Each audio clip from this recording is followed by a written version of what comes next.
It gives me great pleasure to address you this evening. At the outset, I congratulate the companies being recognized at this event for their outstanding performance in the last 2 years.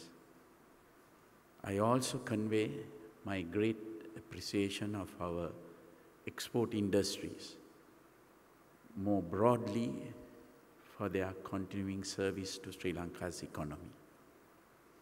I'm especially pleased to note that exports have now not only recovered to pre-pandemic levels, but have in fact reached record highs. I warmly commend all who contributed to this great accomplishment.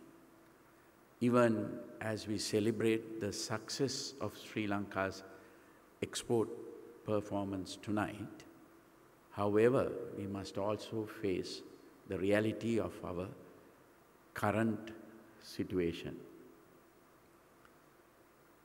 අපි යථාර්ථය ගැන අවබෝධයක් ලබා ගන්නට ඕනේ. ගරු බන්දුල ගුණවර්ධන ඇමතුමා පසුගිය වසර ගණනාව තුළ මේ රටේ ඇති වුණු ආර්ථිකයේ විදේශ විනිමය විශේෂයෙන්ම පිළිබඳව අවබෝධයක් ලබා දුන්නා. අපි අද ඉතාමත් අභියෝගාත්මක ස්ථානයකටයි ඉතිහාසයේ පැමිණලා තියෙන්නේ. We are at a very challenging moment in our country's history. The COVID-19 pandemic has had devastating impact on Sri Lanka. The human cost of the pandemic was severe, with many lives lost and many more left bereft. Its economic consequences were also severe. During the first and second quarters of 2020, we had no choice but to place the entire country on a continuous lockdown for 2.5 months, nearly 2.5 months.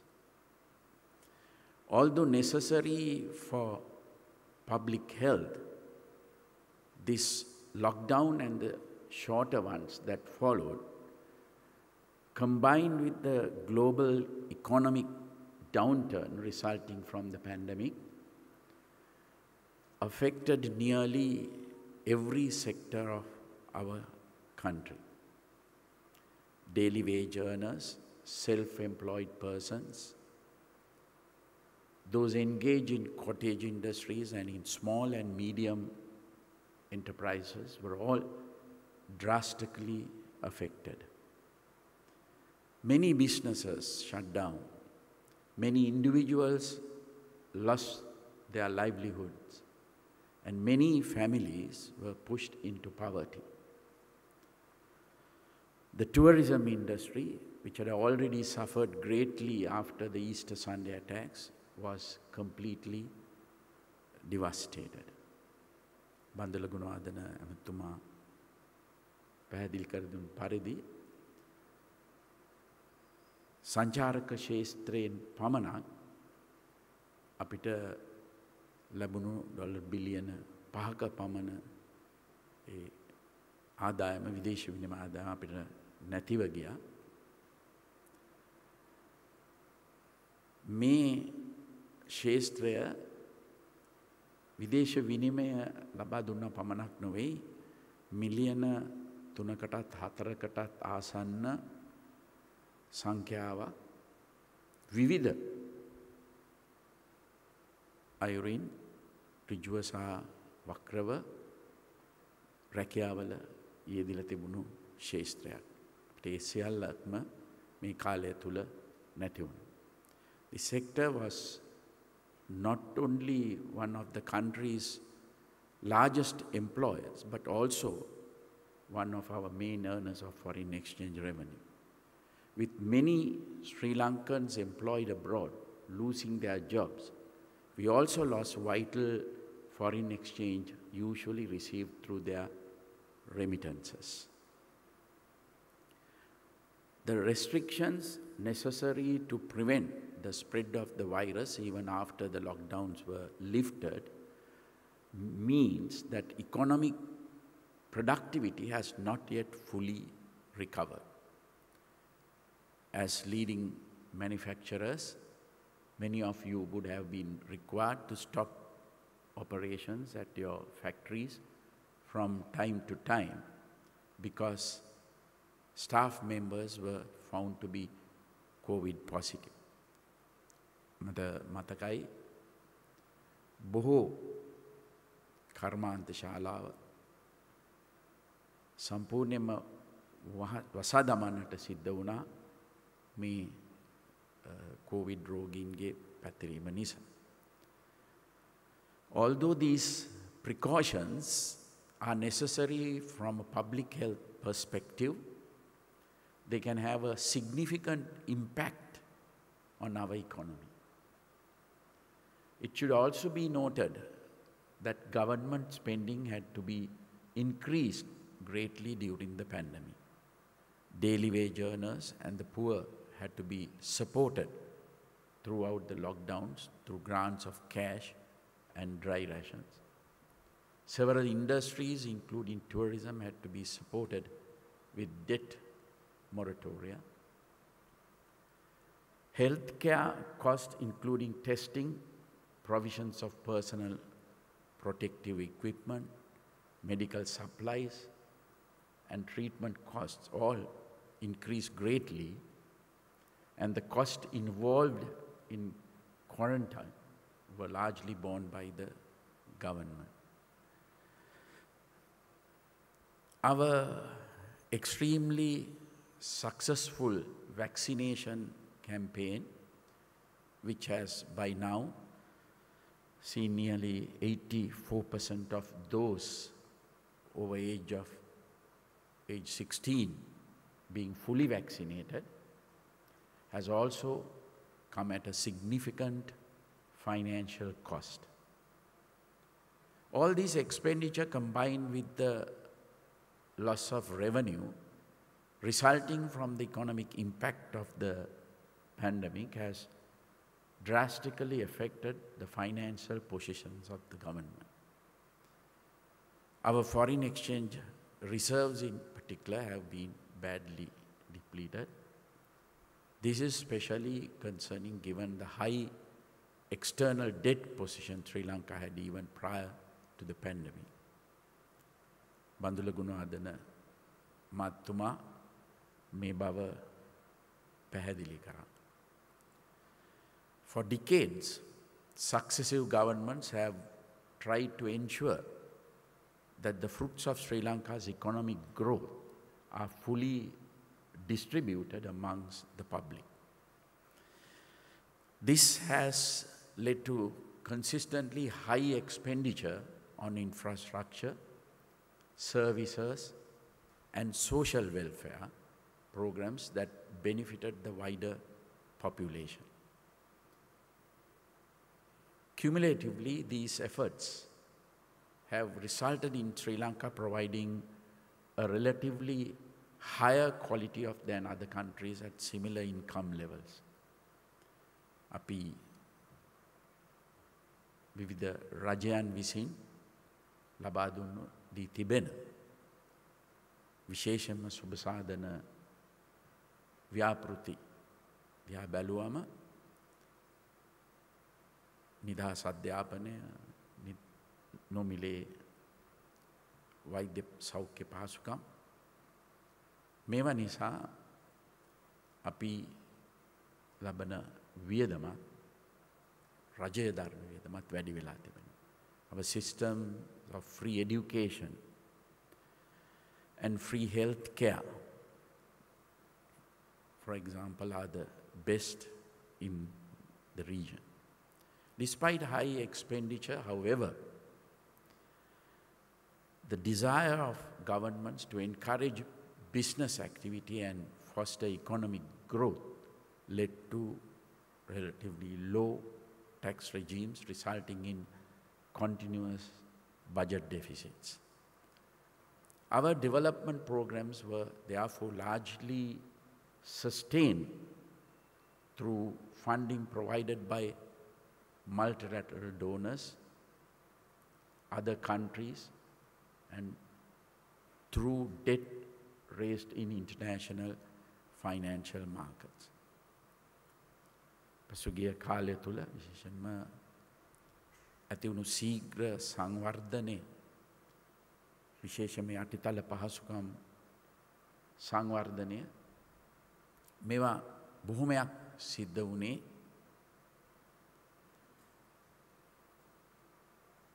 විදේශ රටවල් වලින් ගත්තු ණය සහ විවිධ මූල්‍ය ආයතන වලින් ගන්නා ලද ණය නිසා. This has resulted in the country being an adverse debt repayment position today. Sri Lanka owes nearly over $4 billion in external debt payments in 2021 and 2022, including sovereign bonds repayments of $1 billion and $1.5 billion respectively. We must also pay nearly $1.3 billion in interest costs alone into 2022. With the proportion of commercial debt to concessionary funding having increased greatly in past decades, this had left Sri Lanka with very little fiscal space in which to maneuver when the external shock of the pandemic occurred. The present crisis Sri Lanka faces then has a large, lengthy, complex history. It has been significantly worsened by the current global economic situation and its immediate outlook. මේ pandemic වසංගතය නිසා අපිට පමණක් නෙවෙයි මුළු ලෝකයටම මේ තත්ත්වය බලපෑවා. සෑම රටකටම දුප්පත් පොහොසත් දියුණු වෙන දියුණුවමින් පවතින සහ දියුණු රටවල් සියල්ලකටම.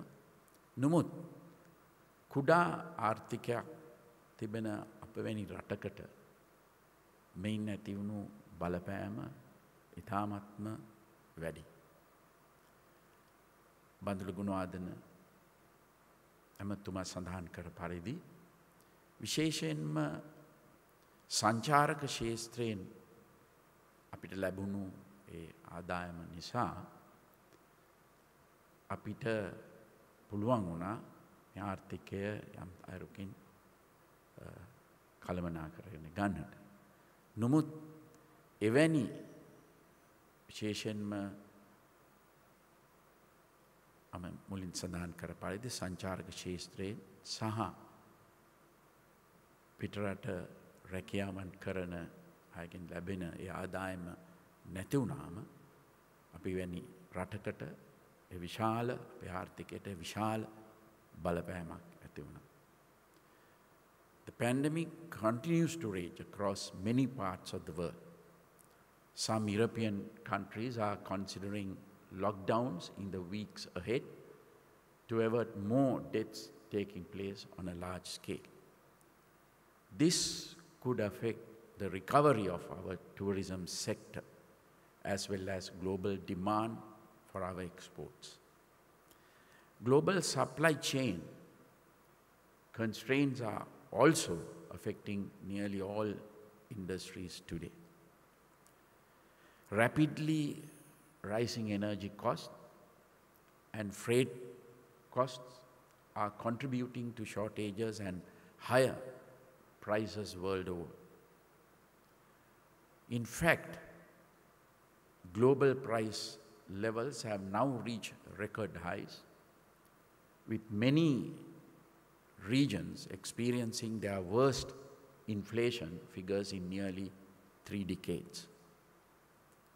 The economic consequences of these ongoing issues will continue to impact Sri Lanka in the months to come.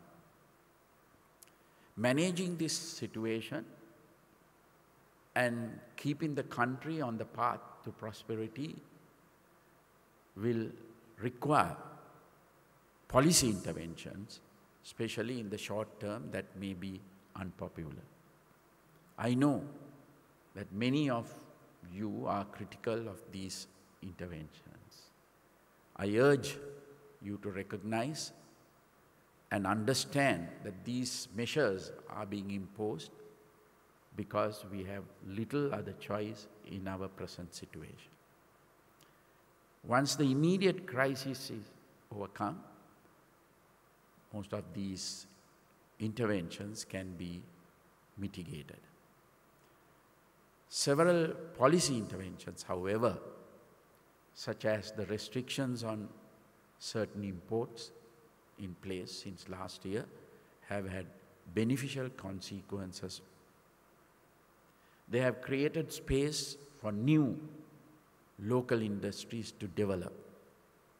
It is essential that these new industries are fostered intelligently. Instead of short-term profiteering through reducing quality and creating artificial shortages, these new industries should strive to create quality products that could become globally competitive. This will be to everybody's benefit.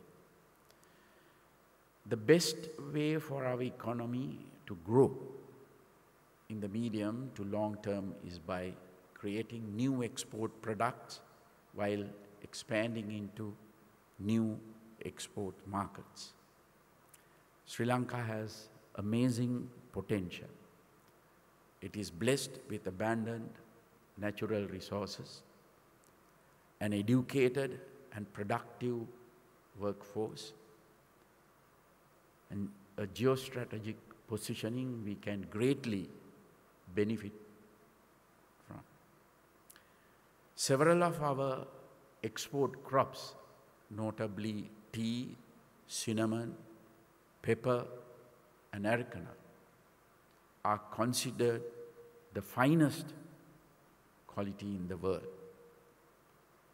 We must capitalize on the opportunities this provides and undertake more value addition to these crops prior to export.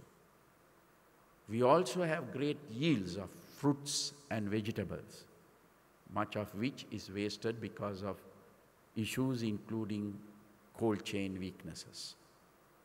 If this wasted produce is instead processed in Sri Lanka and exported to global markets, much more economic value can be created and captured within the country. It is in this context that the government's policy of encouraging a more environmentally friendly and health-conscious organic agriculture in Sri Lanka needs to be seen. As consumers around the world become more sensitive to the impact of climate change, there will be increasing opportunities for export of organic green agricultural products. Once appropriate certification and traceability mechanisms are in place, such exports can be priced at much higher levels than our agriculture sector currently enjoys. There are therefore significant opportunities for investments into organic fertilizer, organic agricultural production and processing, and for fostering new export markets for this produce. Infusing more technology to increase agricultural productivity and improve traceability will also create further value that will benefit our economy in the long run. I strongly encourage you to explore such opportunities that can generate great long-term value to your while also benefiting our nation. Similar opportunities exist around Sri Lanka's many mineral resources too. We should phase out exporting these minerals to more advanced markets in their raw form. Instead, we must focus on developing value-added industries around them domestically. The business community has a clear role to play here too. In addition to investing in this space, businesses and entrepreneurs should foster partnerships with the leading global companies that can transfer the technology needed to develop advanced industries around these resources in Sri Lanka. The export of organic agriculture produce and developing value-added industries for our mineral resources are among many potential routes for Sri Lanka's exports expansion. Export diversification in Southeast Asian countries have greatly contributed to their improved economic performances over decades. There is no reason for Sri Lanka not to follow suit. The government and the private sector must work hand in hand to make this happen. The government will play its part by supporting and facilitating new initiatives proposed by the private sector and by providing attractive incentives for foreign direct investment into strategically important industries. We will also ensure that remaining impediments to the performance of export industries will be quickly resolved. One of the most significant issues Sri Lankan industries face is the high cost of energy. It is sad that despite being blessed with so many sources of renewable energy, so much of Sri Lanka's power is generated through fossil fuel and coal. This not only greatly increases the cost of power supply, but is also very harmful to the environment. That is why I have set a clear target for Sri Lanka to generate 70% of its energy from renewable sources by 2030. With a concerted effort by all stakeholders, it may be possible to achieve this target even earlier, thereby ensuring that Sri Lankan industries enjoy the benefit of cleaner, cheaper power soon. Other corrections necessary to create a more conducive environment for business, including streamlining regulations and maintaining policy consistency, are also of high priority going forward. These steps will support our economic recovery and help us achieve greater prosperity in future. As successful exporters, however, all of you have perhaps the most important role to play. You must use your experience, capability, financial strength, and your extensive international networks to create new export markets for existing Sri Lankan products and to create new Sri Lankan products for us to export. This will be essential for us to create a better future for all Sri Lankans. If we strive to work hard and intelligently towards this in the coming months and years, I have every confidence we can build the foundations of a successful and much more prosperous tomorrow. Thank you.